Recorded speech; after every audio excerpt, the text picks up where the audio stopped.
আমি ফেরাউনের সাথে কথাও বলেছি অনেকক্ষণ। আমি নিজে ওর লাশটা দেখেছি। গোটা বিশ্বে আল্লাহ ছাড়া কোন সত্তা বা কোন মানুষের নাম আল্লাহ আছে?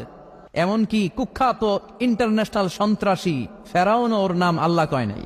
কথা কন, ওরে কুখ্যাত সন্ত্রাসী বলেছি এর কারণ গোটা বিশ্ববাসী ওরে সন্ত্রাস হিসেবে চিনে। চিল্লা এখন ঠিক কিনা?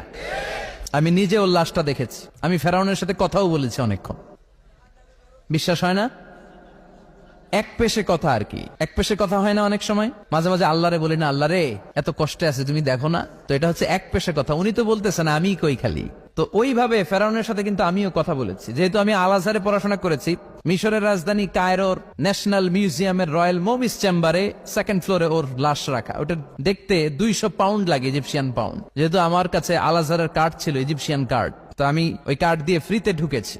অনেক আশা ছিল যে ফেরাউনটারে দেখবো। ওই বিশাল রয়্যাল মমিস চেম্বারের ভিতরে ঢুকলাম, ঢুকেই দেখি ফেরাউন শুয়ে রয়েছে। যাই বললাম,